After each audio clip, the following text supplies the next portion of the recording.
Hi, everyone. Hi, Hi, Amna. hi, Bernard. What an international crew we are today. Afghanistan, Montreal, Tucson. Wow, it's amazing. Yeah, it's incredible the number of people who are here. We really appreciate everyone making time for this important conversation about this important new book. So we're going to, in the next half hour, quickly try to get through some of the major arguments of the book and talk about some of the tensions and the arguments as well. Just before, just to start, in my view, this is a very ambitious and important, timely text where Bernard turns our attention to cooperation, about what it means to be together, do together, and think together, but to turn cooperation as something that's happening all around us as a kind of tapped and untapped source of social, political, and economic power, one that we can generate wherever we are with other people without having to reach the scale of any unit of state power. And this he situates in the book as kind of part of what makes it such a kind of special and unique, and in some sense all-encompassing source of political, economic, and social action that we should embrace. This book and Bernard's long career is something to admire in its ambition, learnedness, and commitment to understand the world as it is and how to undo it. It's truly my great privilege to talk to you today, Bernard, about this important book. Thanks, Amna. It's my privilege. Thanks. So I wanted to start by situating this book in the context of your long career writing, editing Foucault's lectures in English and French, and then your many books, Critique and Praxis, most recently, The Illusion of Free Markets, and then your rarely visible career in lawyering against the death penalty, for protesters at Standing Rock, and against Line 3.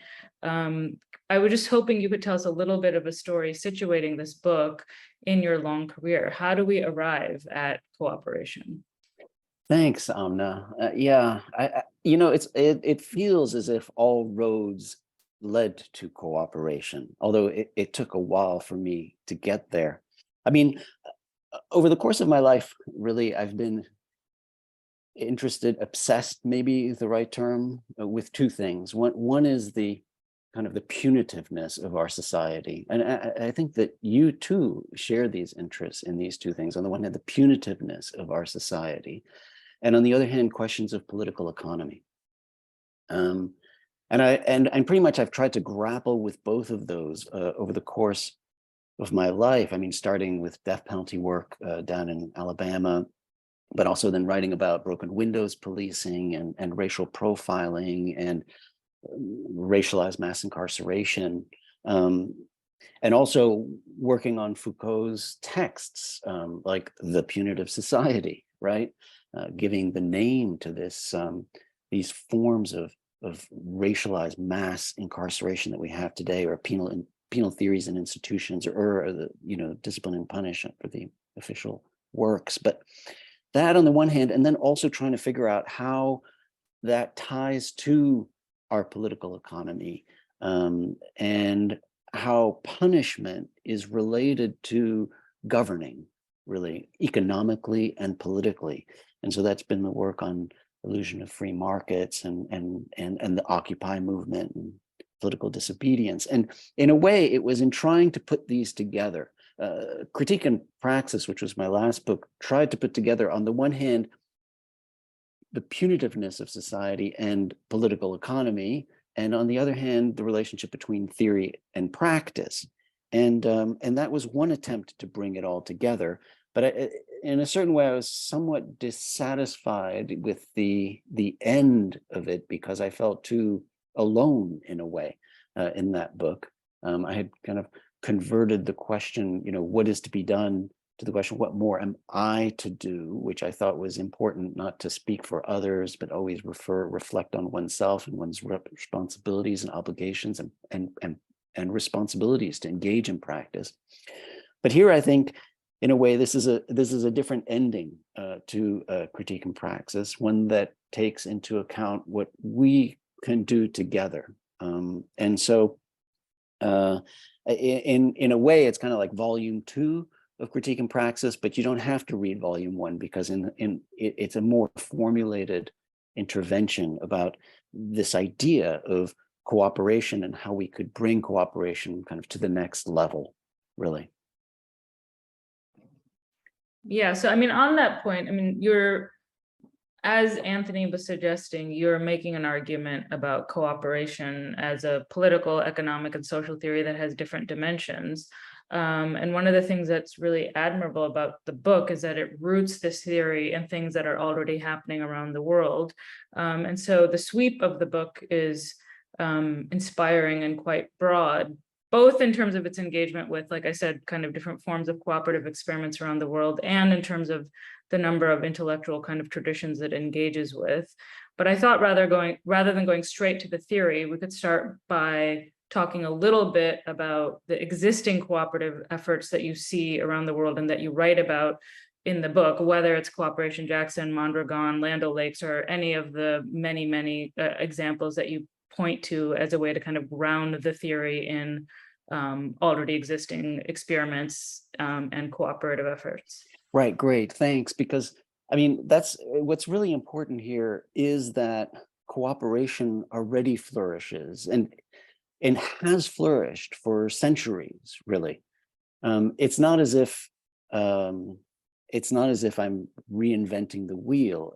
I'm building on practices that have existed for centuries and that surround us kind of in plain sight. So historically, you have to think about forms of cooperation that have existed, in the United States, kind of enslaved persons working together, mutual aid.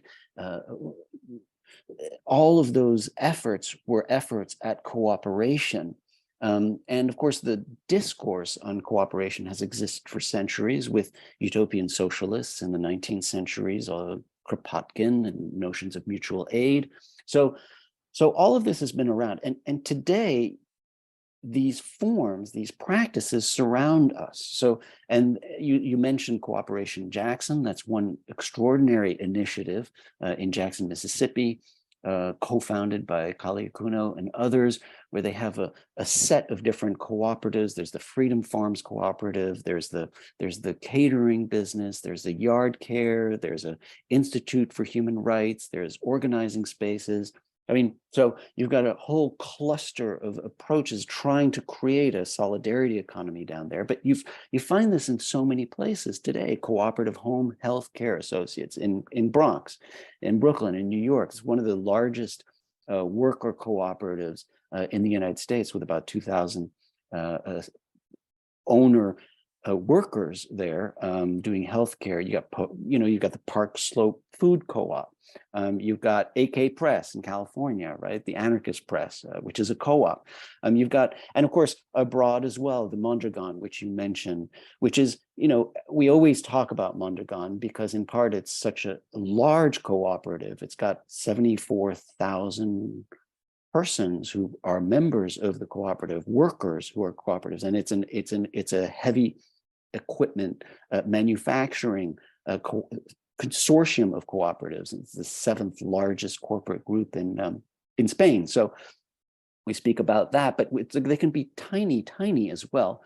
Justice Cream in Chicago is a great community-owned, women of color-led, nonprofit, non-dairy cooperative that makes these ice creams like Snacktivist and Flower to the People and Barry the Colonizer and Whole Latte Justice. And then, of course, you've got a Navy Federal Credit Union, which is a large banking cooperative. It's got 8 million members. In fact, in the US, there are 7,000 credit unions serving over 100 million customers. You've got, so they span the world. They are pretty much everywhere, and we don't see them and we don't talk about them that much. In the UK alone, there are 7,100 cooperatives that contribute more than like 45 billion to the British economy. In the US, agricultural cooperatives, there are about 2.2 million farm members. So that's a huge agricultural cooperatives in the US. And, rural electric cooperatives, casualty, mutual insurance agencies. So we've got all of these, and we also have a ton of associations that try to link and help cooperatives. There's Democracy at Work Institute, which is part of the United States Federation of Worker Cooperatives in San Francisco. You've got, of course, the International Cooperative Alliance in Brussels, which is an olden alliance from the mid 19th century.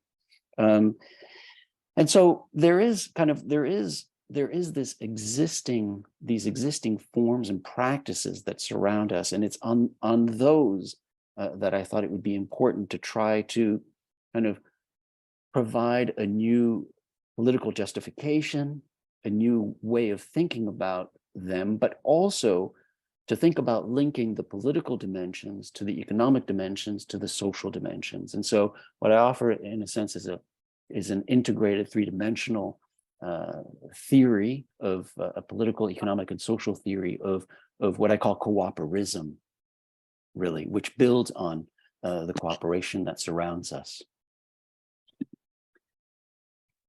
Okay, Bernard, I'm back. You switched to your phone?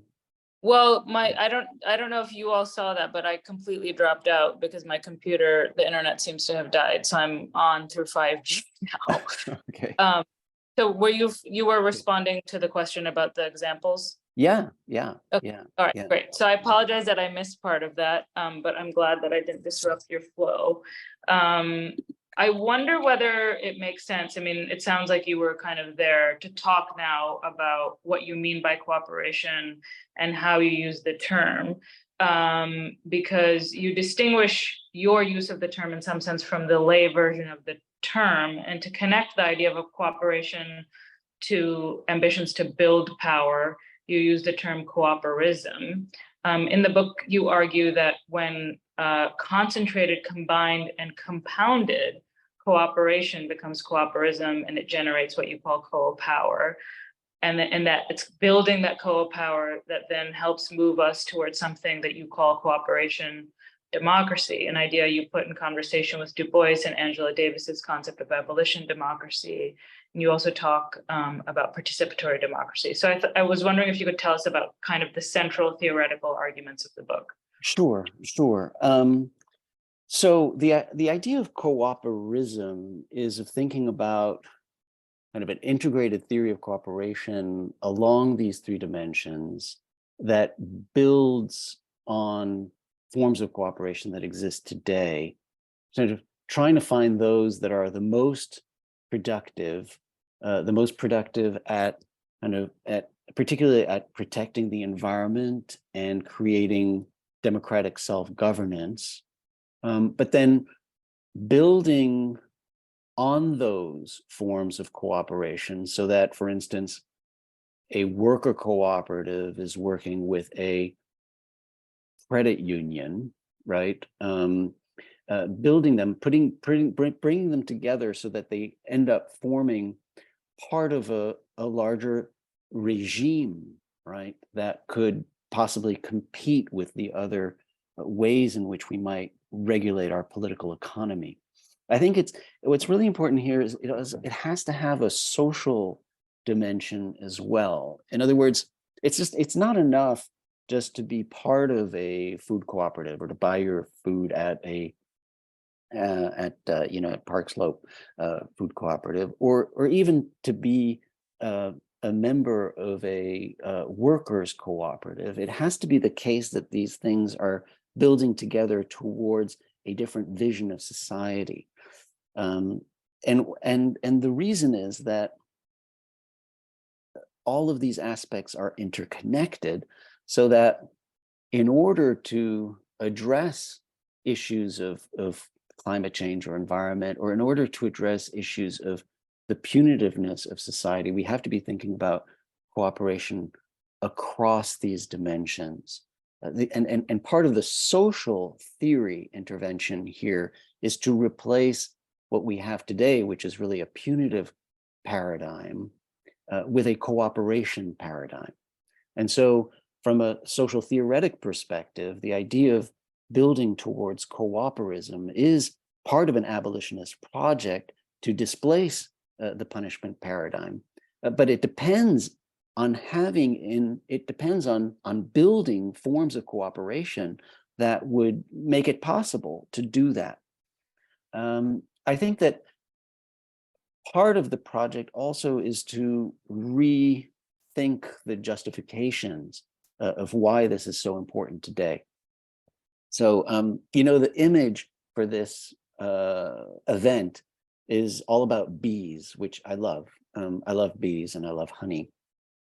But that is, in a way, a very Kropotkin kind of way of approaching cooperation and mutual aid. And one of the things I try and argue in the book is that it's past time for some of these arguments and approaches to cooperation, that they're no longer kind of appropriate to the forms of interdependence that we are living in today because of global climate change. And one of them is a bit the evolutionist views of cooperation. So I think it's time to reformulate, rethink how we get to cooperation in order to push us past it towards something that would be, that I'm calling cooperism. I know that's a mouthful and lots of ideas there. So I'm happy to kind of unpack them in different ways, or hopefully we'll do that over the course of this conversation. But I do think that the traditional justifications that led to forms of cooperatives, et cetera, are somewhat outdated. I think that the utopian socialists were more philanthropists, well-meaning industrialists, really, than full-blown cooperationists in a way. So we need to kind of think about some of the weaknesses of that tradition. W.E.B. Du Bois was a strong advocate of cooperatives and cooperation, coming to it from a very separatist, secessionist perspective. I think we need to rethink some elements of that as well because of global warming and because of interdependence. So what I try to propose in the book is a more contemporary political justification for an integrated form of cooperism that brings together all of these different dimensions, political, economic, and social. Yeah, that's really powerful. I mean, maybe one thing to think about, just building on that. So you talked about how we need a new theory of cooperation or cooperism for today, and that maybe some of the past articulations of what that meant were important, but not sufficient to meet our time.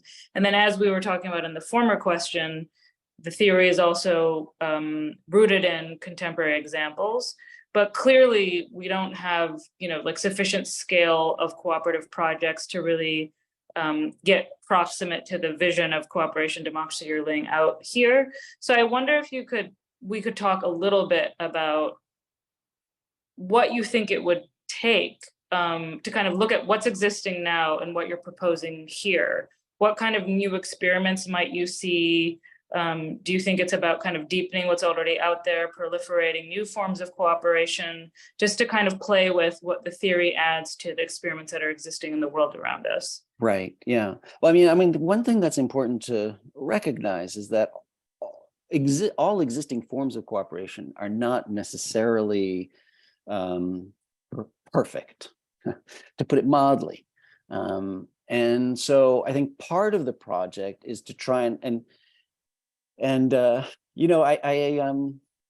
didn't, in the book, I didn't do this as sharply because I didn't want to be kind of going after particular cooperative efforts and saying, no, you're not doing it right. But cooperatives that might oppose, say, unionization by workers. So, I mean, a consumer cooperative that opposes unionization by their workers. That's very problematic, right? That's something that one would want to avoid, I think, when we're thinking about cooperation, or forms of cooperation that are really non-profit driven. Because I mean, I use the example of Ace Hardware is actually a retail cooperative in a way, but what they're doing is they're working together as a cooperative for purchasing power. So, so there are lots of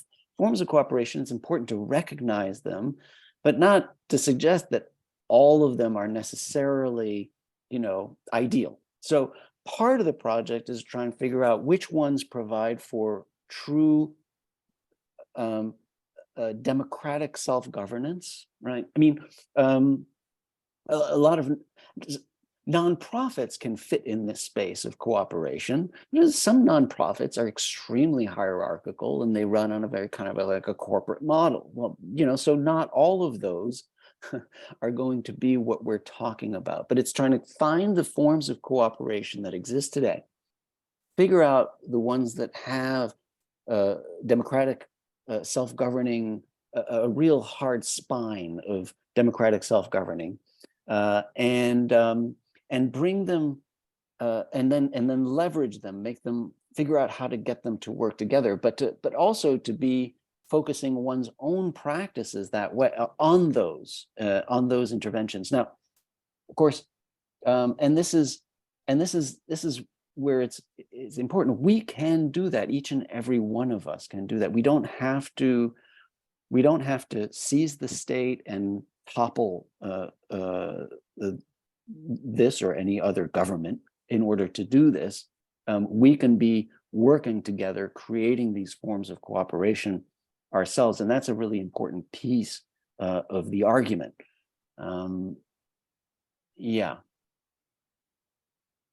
Yeah, why don't we talk about that then? Because you start the book by invoking the failure of the two-party system in the United States to respond to the need of ordinary people, and you kind of chart cooperation or cooperism as a third path. And consistent with your invocation of examples around the world of cooperatives of various sorts, the critique of prevailing kind of political power is not limited to the United States. You talk about France and India and other countries around the world where you have a kind of similar consolidation of political power and a kind of sense of hopelessness about relying on political power as it's organized as a path to emancipation.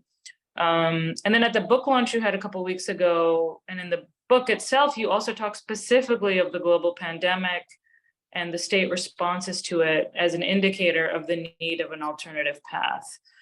So I wanted to just give you an opportunity to talk a little bit about what cooperism has to do with the corporate capture of the state, or Right. Okay. You just came out come off and on, but I got the question, and I think it's going to be about. I'd like to address that question of the two-party system in the United States, also the conflict elsewhere then in other countries. So I think if we just for a minute just focus on the United States, I think it's pretty clear that it's going to be at this point, because of the increased polarization that we're experiencing in this country, it's going to be pretty impossible to really fundamentally transform the country in one direction or another without a super majority, essentially. If it's through electoral politics or even through mass mobilization, it's going to require a supermajority, which just doesn't exist at this point. I think it's pretty clear right now, for instance, that it's impossible to achieve legislative transformation. In fact, it's impossible to pass legislation right now because there isn't a supermajority on either side, such that the Democrats, because of the filibuster in the Senate, and because of the supermajority conservative Supreme Court right now, it's just impossible to get anything done on global climate change, for instance. So I mean, the IRA, the Inflation Reduction Act, which was in a way a privatized energy bill, but it was terrific and good for the climate. It was only passed through a budget reconciliation process. It would never have gone through as legislation. It only went through as budget reconciliation, and it only went through as budget reconciliation because the Democrats were thin majority in both the Senate and the House. That's not the case anymore. So it's not even going to be possible to do anything through budget reconciliation. Anything that's being done by agencies is now getting struck down by this supermajority conservative Supreme Court under the new doctrine of, major questions doctrine, invented out of whole cloth for them to say, basically, look, no, this is too important, so you can't do it. It's got to come directly, or there's got to be more guidance from Congress. So the point is that electoral channels are blocked now, and it's a result of the polarization that we're experiencing in this country and in other countries. And so that's why, in part, the appeal or the urgency of cooperism is that it is, in effect, the only way forward towards transforming society at this point. There isn't going to be a way to do it through the conventional channels of politics. And of course, given that increased polarity, and given that the lack of a super majority, is also unlikely to happen through forms of mass mobilization that would fundamentally transform this country. And so cooperism, by contrast, is something that each of us can begin working on, participate in, construct together, regardless of how few we are at first, right? And so that's one of the really important aspects of the theory. Yeah, the immediacy of it and the availability of it constantly is definitely one of its one of the things that makes it inspiring, and as a kind of source of mobilization. So I guess maybe we should shift to kind of thinking about those kinds of questions. Okay. How would you relate the concept of cooperism to larger frames on the left about practice and what it might take to build the world we were fighting for? Concepts like solidarity, organizing, protest, mutual aid. And do you see this essentially as an anarchist theory of horizontal social change work, or something else? Yeah, well, certainly it's a horizontal theory, right? And cooperation is all about horizontal relations, and that's one of the most important from an economic perspective. I think that's one of the most important aspects. I mean, we'd mentioned Mondragon, the Mondragon Consortium earlier in Spain, and of course there's a lot of controversy because it's one of the examples that's been used the most. So as a result, of course, there are critiques but I mean, one of the things that's so interesting about Mondragon, for instance, is the ratio for the salary ratio, the equity ratio in the Mondragon cooperatives. It can't be more than 4.5 to 1, which is a very horizontal economic structure, right? I mean, in the US, we're averaging right now, I think, something like 670 to 1. You look at a place like, McDonald's, it's something like 3,000 to 1. I mean, so there is this notion of horizontality and democratic self-governance that I think is very important, that does, as you suggest, have resemblance to forms of anarchist theories. But the difference, of course, is the relationship to the state, because cooperism I don't think that cooperation imagines a space without forms of regulation, forms of statist regulation. But it would have to be forms of statist regulation that are governed by cooperative principles or principles of cooperation. In other words, the people who would be would need to be charged with regulatory responsibilities would have to be people steeped in cooperation and cooperatives. Of course, the question you raised, though, also now mutual aid, I think, is completely a part of cooperism and a form of cooperation. It's really important. It's beautiful. It's also though it can't be an end all and be all, because forms of mutual aid really depend on us having the resources to help reciprocally with each other. In other words, I mean, so many of the beautiful mutual aid forms during COVID, required someone having the resources to share or to buy food for someone else and to distribute. And so mutual aid is a part of it, but it doesn't have sufficiently the economic dimension that cooperism would have that is essential. You can't have a you can't have a theory here that doesn't have the economic dimension as well, because there has to be something about modes of production that is going to enable social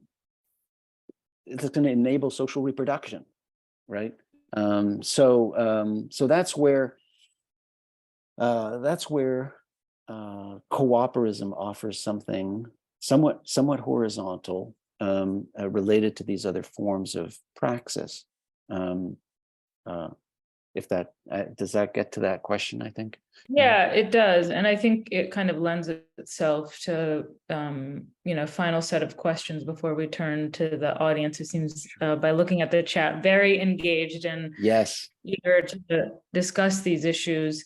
Is a question of how cooperism relates to question of class struggle and anti-capitalist politics, which in various ways are flourishing around the world. At the book launch, Jack Halberstam made the argument that the book goes too easy on capitalism.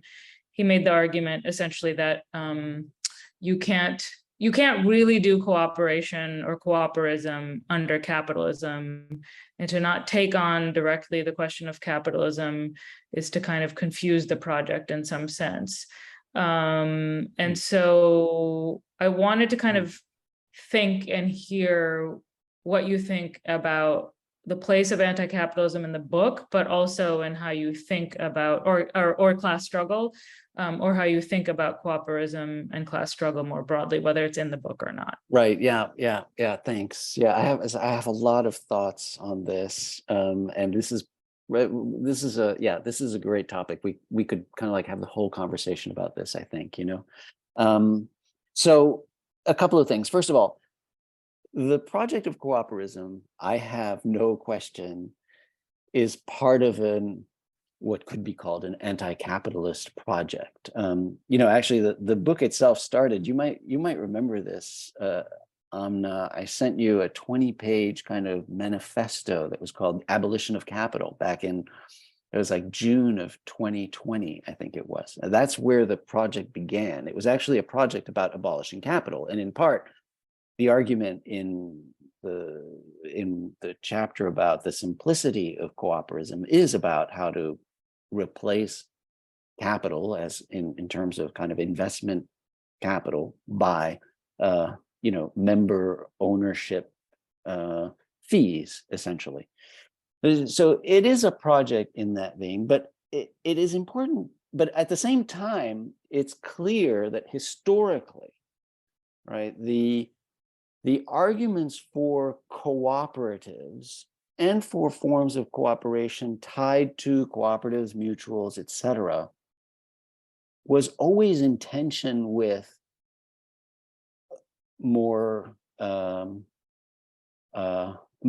stronger forms of Marxism, for instance, right? And Marx and Engels had a deep critique of the utopian socialists and of forms of cooperatives as being kind of born from the womb of capitalism, right? And as having the same kind of the same bourgeois tendencies towards kind of profit motives at a slightly more collective level, but still. So there's always been that critique, and of course there is a kind of critique of, there's a strong critique of the Mondragon cooperative consortium, that it undermines kind of class struggle, right? So there's always been that tension. I'd like to think that the idea of cooperism can possibly get us beyond that tension, because the argument I try to make in the book is that it's really, and maybe this is an argument for us internally, maybe this is an argument, I don't want to say this in public, although we are somewhat in public, but I think it's really beyond time to find better words than class struggle, and also better word than capitalism. Of course, with all due respect to Marx, who I am a great admirer of his work, but the term class, I think today, we just really need to find a better word, because race and gender and sexuality and age, especially age, right? I mean, Gen Z, I think, is a much more important factor right now in terms of our politics than the middle class. And if you think about the white male working class right now, I think it's probably predominantly MAGA or something. I don't want to dismiss a swath of people who aren't, but I would think that, so and regional as well. I mean, age, gender, race, regional, right? Florida, DeSantis right now, the way in which kind of there are these batteries of laws he's just passed about transgender healthcare and don't say gay and book bans and idea censorship and Disney and Fox viewers. I'm just so class, of course, is a dimension here, but there isn't really a proletariat anymore to kind of identify and to think about in this context. And so I think when we talk about class struggle itself, we need to be talking about something else. There are forms of cultural struggle, sexuality, racial, that are so important right now. And then on the other hand, the notion of capitalism, I think, is a misnomer. And actually, I make that argument in the book. I just don't. It has this feel as if it's capital that has certain laws, the laws of capital or something, that are really at the source of the political economy that we have today in the United States, when in fact it's not capital, it's the federal government and the treasury. It's the way in which we bail out banks, with those most recent, the way we bail out depositors right now, with the Silicon Valley Bank bailouts and First Republic, et cetera. The CARES Act, the way we bail out the American airline industry, the bailouts of the financial industry during 2008. The United States capitalist economy the US economy would not exist were it not for federal government bailouts and for federal guarantee of our economy, right? And so to call this capitalism is really to kind of point to the wrong object, when in fact it's a form of state dirigism in this country that favors the wealthy. So now, what does this mean? Or maybe we could call it treasurism in this country. Really, it's all the treasury. If it weren't for the U.S. Treasury, this country wouldn't exist. There wouldn't be an economy. No one. I mean, we're grossly in debt, and nobody would be trusting this debt. Okay, so what does that mean if we start then? And in a way, this is entre nous, right? I mean, I'm not sure I want to go around on media talking about this, because it'd probably be not properly understood, or surely it wouldn't be understood. It would kind of backfire. But if we think about it then in this complicated way, what we live in an economy that is a form of state dirigism, and I can imagine not trying. One could not but be embedded in it today. In other words, we're not going to be able to overcome these forms of state dirigism and then plan something beyond that.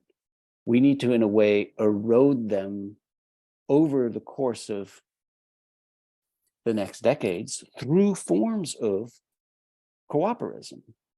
That's the only hope I see for transforming the system that we live in inevitably, and we work in inevitably, that is rigged, right?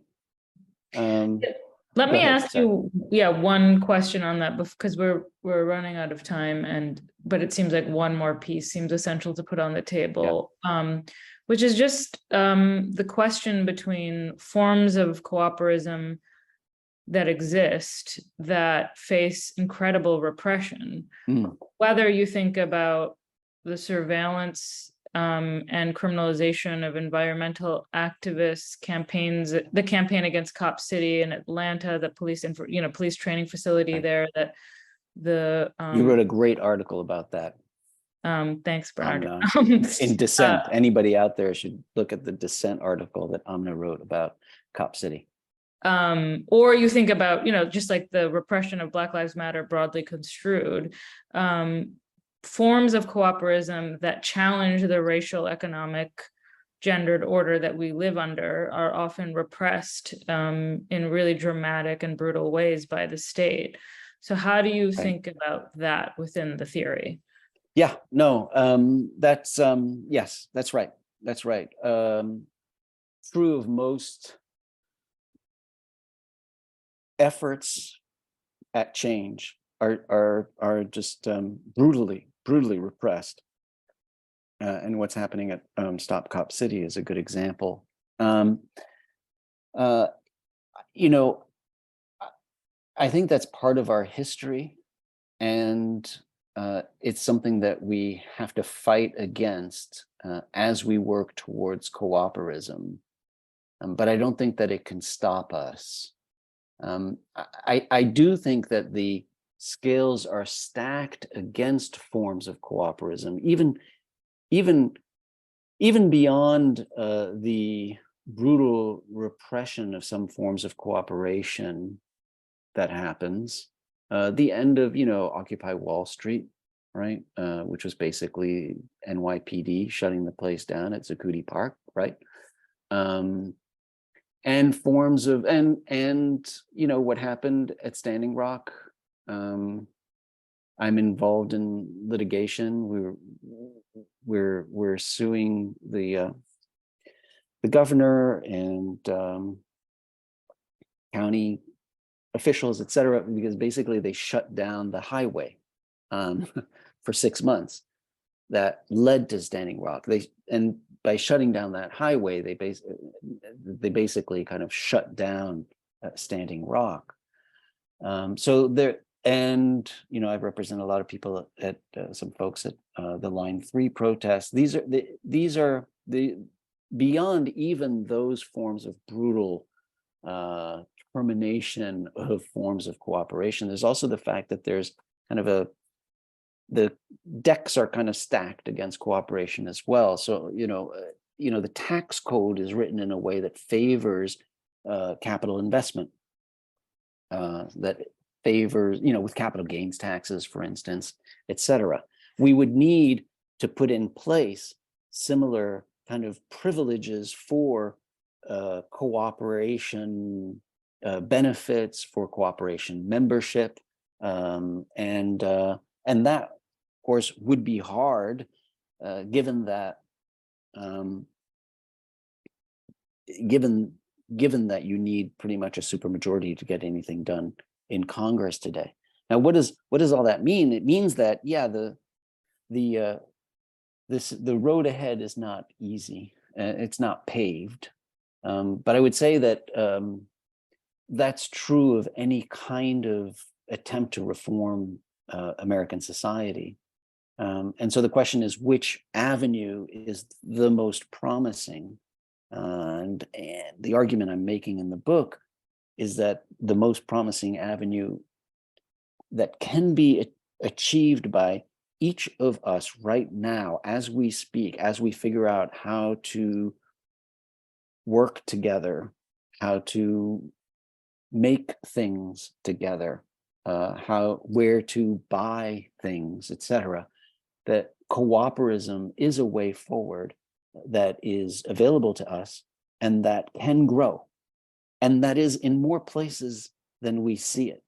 And hopefully all of those connections, once we start making them, would allow for a stronger base, really, to push cooperism towards what I call cooperation democracy, right? This idea of thinking about democratic self-governance through the lens of cooperation, through the lens of throughout all aspects of our lives, where we live, where we buy, where we work, etc. Kind of bringing democratic self-governance to every aspect of our life.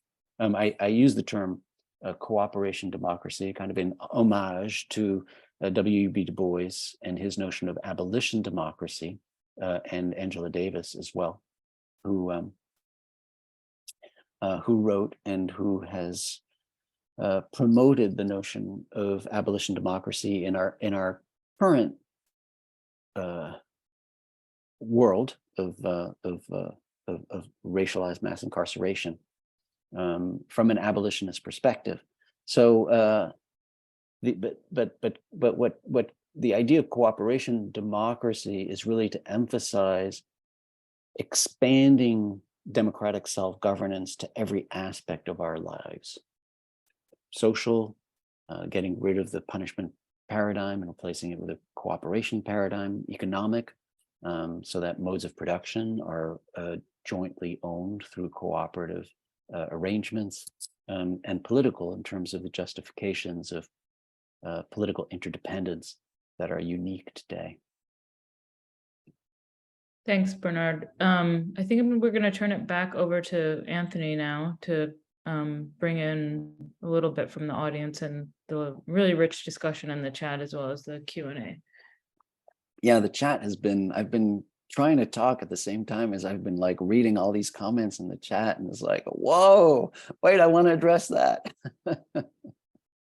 It's like it's been, the chat has been really rich.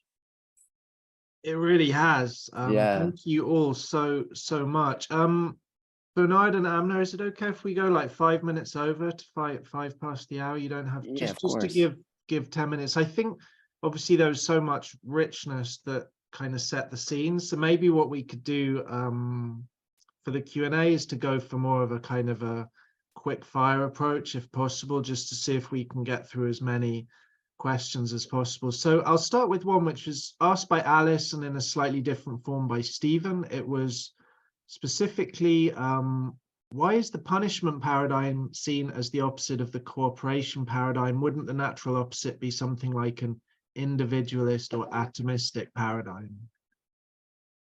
Okay. Interesting. Okay, I like that. Okay. Yeah. Well, I think from a political perspective, I would say that yes, the individualist or atomistic paradigm is pretty much the opposite of this cooperation paradigm, of a collective paradigm of thinking about solidarity, etc. That's right. When I'm talking about the cooperation paradigm as opposed to the punishment paradigm, I'm thinking more in the context of social theory and crime and punishment, really. I'm coming to these questions from both, as you know, as I suggested at the beginning, from both a political economy perspective, where it would be from a political economy perspective, one would think about it in terms of individualism versus cooperation, collective solidarities. But I'm also coming from my background representing people on death row and someone at Guantanamo and protesters arrested and whatnot. So from the space of criminality and crime and punishment, and it's from that perspective that we live right now in what I would call a punishment paradigm or a punitive paradigm. We live in a punitive society where,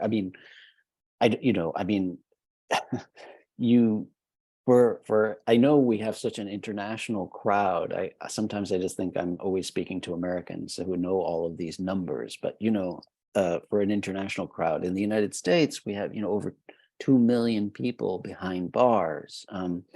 In 2008, we had 1% of the adult population behind bars. 1%, 1 out of 100 persons were behind bars, and of course, it's skewed racially in such disproportionate ways. That people have kind of life expectancies if they are, an African-American young man, 1 out of 3 is spending time in prison. And our in the United States, this is it's tied as well to political economy, because we are prepared to spend so much money on detaining people. In New York City, we spend $500,000 for every one person who's detained for a year at Rikers Island.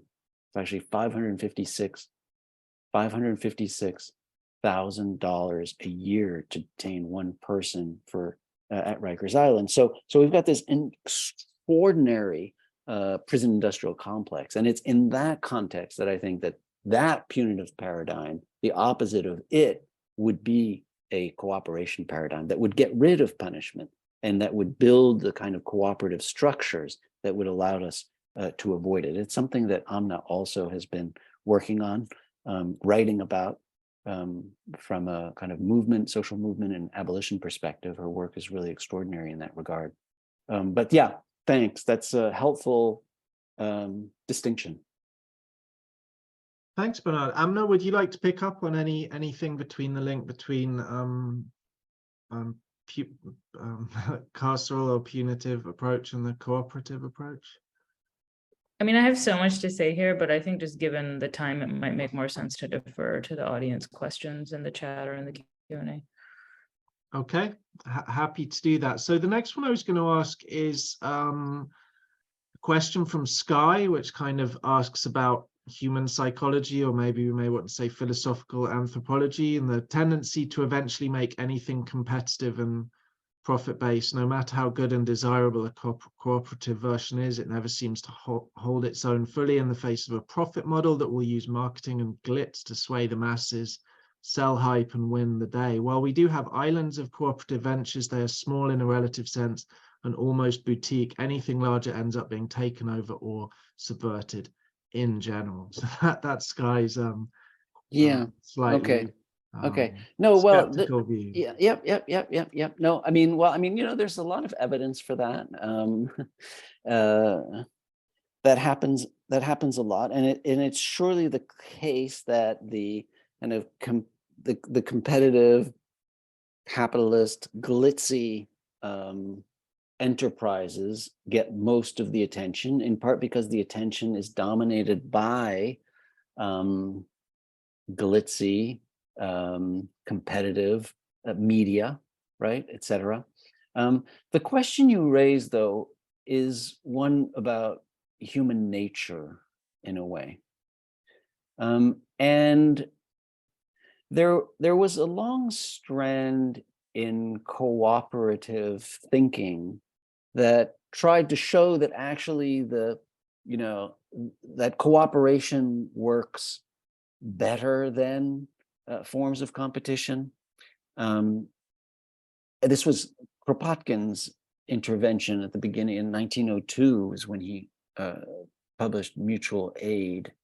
And those had a real evolutionary dimension to it. Those arguments had an evolutionary dimension to it. Your argument also, Sky, has has an evolutionary dimension to it. Something that's kind of like hardwired, we're baked in to be kind of like the competition wins, et cetera. And I think that, I think that debate is too complicated to tranche scientifically, whether in fact forms of competition trump forms of cooperation, or whether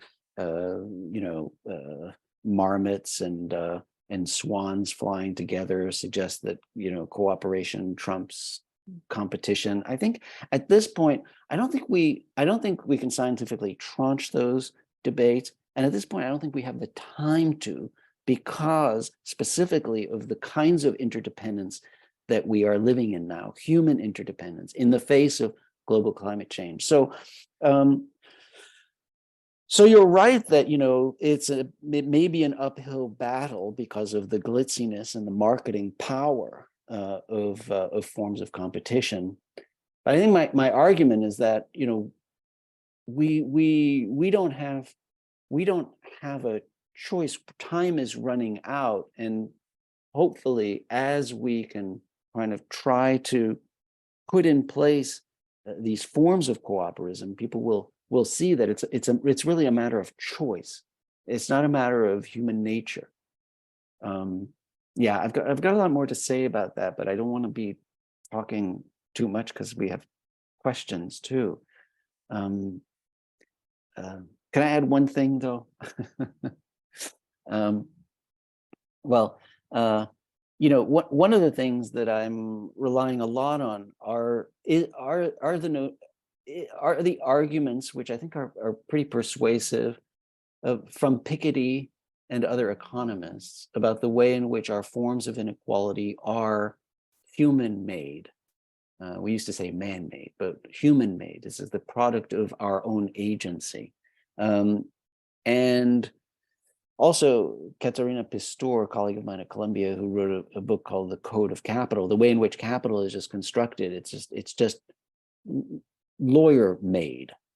And I think that plays a role here too, that really these are questions of choice. I don't think that we can fight on the grounds of human nature. I think in the face of climate change and interdependence, I think we have to choose cooperation.